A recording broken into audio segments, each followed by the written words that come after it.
of my Post-it Daily Challenge. Today, I want to talk to you about my transformation so far from being a quantity surveyor to being a business owner. Now, I started as a quantity surveyor many years ago and worked in a kind of corporate environment for many years as a quantity surveyor, technical background. And I found as the years went on and I gained more senior positions, the work became more intense, more stressful, and longer hours, longer commutes. And the more you earn, or the more I earn, it just really didn't go any further. And I just felt that I wanted to try my hand at running a business, to working for myself, to see what I can make of myself in the world. And the opportunity came to me around about 2009, about 2009, 8-9. I was working at Gardner and Theobald and I was made redundant from there. I'd been there about a year. Beforehand I'd worked for Arcadis. I was getting to my desk in London, say 8:30 in the morning, and I was working till 9, 10 o'clock at night. And when they made me redundant, I thought, thank God for that. I think I would have killed over otherwise.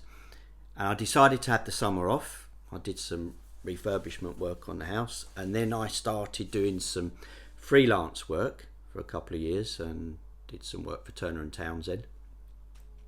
But I really wanted to become a business owner and build a business in its own right. And I kind of didn't like being called a one-man band. There's something about that that's got some kind of negative overtones for me anyway. And so I started by employing a graduate, and I rented an office and started to have a little bit more capacity doing some work. And then I employed another graduate, and even though we had work to do, we weren't really making any money. We were kind of bobbing along, and I was spending a lot of time with them, training them, teaching them the ropes, and they were very good.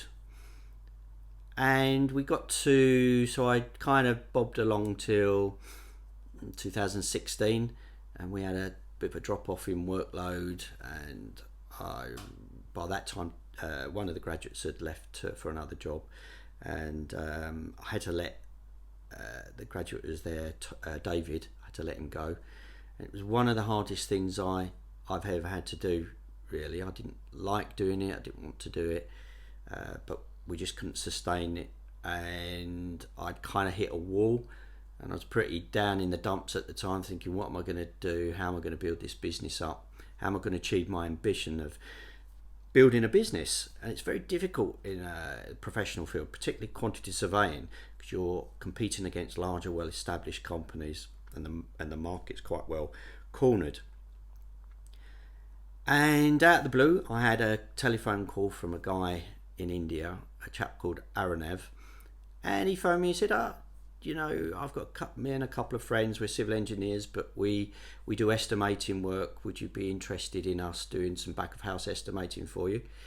And I thought, yeah, I'll give it a try then. So they sent me some work, and I looked at it, and I thought, well, with a bit of training, a bit of my input, this could work, this outsourcing model. And so I spent quite some time, probably the first year, lots of training, lots of mentoring, and I felt that I was still doing a lot of fee earning work as well. So I was still doing long hours, weekends. And then I realised that to get what I wanted, I needed to put a system in place that set out every step of the way on every project that we do, and so that Arnie and Aranav and the guys would know exactly what to do. They would know what the checkpoints are, when things had to be checked, what the risks were in each of the projects, and what the stages of the projects were. So I put the system in place, quite rudimentary to begin with, but that's developed and become automated over the last 4 years. But it was one of the best things I did, because what it meant was that I didn't have to be all over all the projects. I knew they were being taken care of, that checks and balances were being done, they were being done properly. And it also meant that we could train people. We had a training system. And so that's what we did, and the business started to grow, and up to March this year we was up to 20 people, which was great. So there was organic growth. We were feeling quite chuffed with ourselves, and we'd increased turnover by 60% in that year. But this year the workload's gone down, people holding off with schemes, some schemes have gone back in planning, and so I was feeling more like a business owner than a QS. I was feeling like I was working on my business rather than in the business. But I think I got complacent in certain respects. You know, I had gone through a kind of transformation, but what I don't know about, what I didn't realise, is how little I know about marketing and sales. And that's something that is so important if you're a business owner, if you want to be a business owner, or you want to go through the transformation of being a professional person to a business owner. There's a big difference, and it particularly was for me. And so that's where I am in my business development at the moment.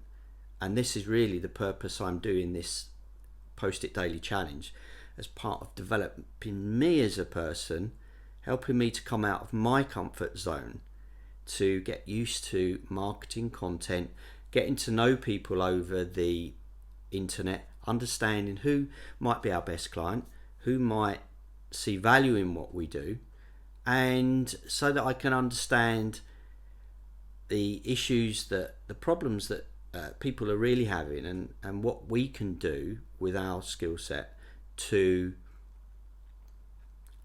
come up with those solutions. So that's where I am at the moment. I think I've achieved quite a bit in terms of my transformation from being a quantity surveyor to a business owner. I think I've got quite a long way to go. But I have found that there's been more value in me teaching others and mentoring others, particularly in our own business, to be quantity surveyors or to understand the business than there is in me actually doing the technical work. And to be honest, there's people in the business that can do it better than I can nowadays. So I'd like to continue with that, but again, it's the realization for me of not having an understanding of sales and marketing, which is really going to be my next step. So for the next year, that's what I'm going to be concentrating on. I'm hoping that it's going to benefit my business. I'm hoping that it's going to benefit everyone in the business, and I hope it's going to help people in my business to achieve their aspirations. So for our employees, for the staff, for the business, and for our clients. So I hope this has been kind of an interesting story for you to listen to.